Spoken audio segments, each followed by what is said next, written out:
Bienvenue et bonne fête de Ramadan à tous. La fête de l'Aïd el-Fitr, justement, marque la fin d'un mois de jeûne où les fidèles musulmans se sont confiés à Dieu afin qu'il leur accorde le pardon pour leurs péchés. Ce matin, en Côte d'Ivoire, la communauté musulmane a pris d'assaut les mosquées pour la prière marquant la fin du carême. La paix, la réconciliation et le vivre ensemble sont prônés dans les différentes mosquées. Les temps forts de cette célébration dans votre édition de 13 h avec nos différents reporters.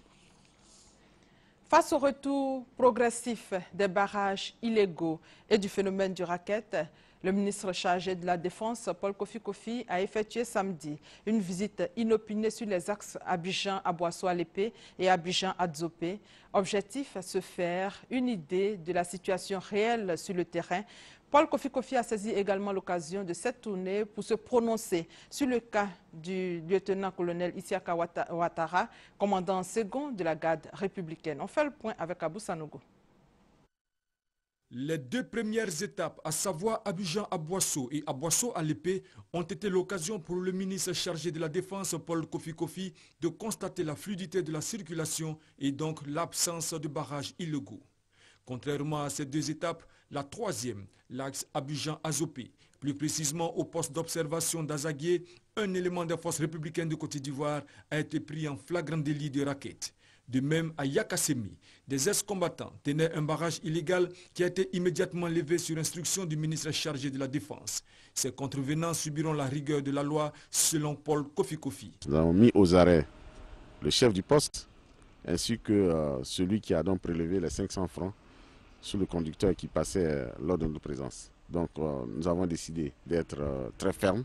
Par ailleurs, le ministre chargé de la Défense a saisi l'occasion pour éclairer l'opinion sur le cas du lieutenant-colonel Isiaka Ouattara. Il s'agit simplement d'une relève au niveau du CCDO. Vous savez que le CCDO est sous la tutelle du ministère de l'Intérieur et donc il s'agit d'un commandement assuré par la police. Néanmoins, cette unité est interarme, comme il se passe dans toutes les unités.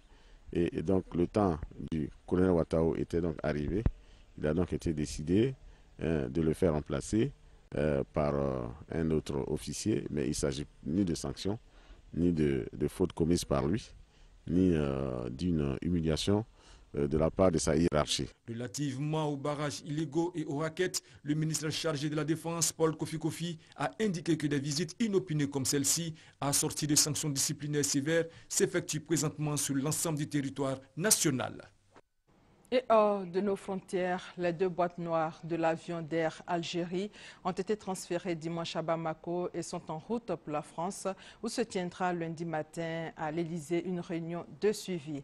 La France, dont 54 ressortissants ont péri dans le crash sur un total de 118 victimes, mais pour trois jours ces drapeaux en berne à partir de ce lundi en signe de deuil. Et sur place à Gossi, les enquêteurs ont commencé à collecter ce qui reste des 118 passagers du vol d'Air Algérie qui s'est écrasé le jeudi 24 juillet. Près de 200 éléments biologiques ont été déjà retrouvés sur place, mais les températures extrêmes et les fortes pluies qui s'abattent dans la région risquent de compliquer la tâche aux spécialistes.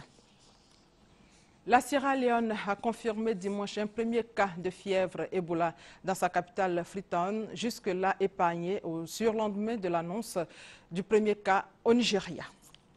Et justement au Nigeria, un attentat à la bombe a fait au moins 5 morts et 8 blessés dans une église de Kano dans le nord du pays, précisément dans un quartier chrétien déjà touché par des attaques du groupe Boko Haram, selon la police.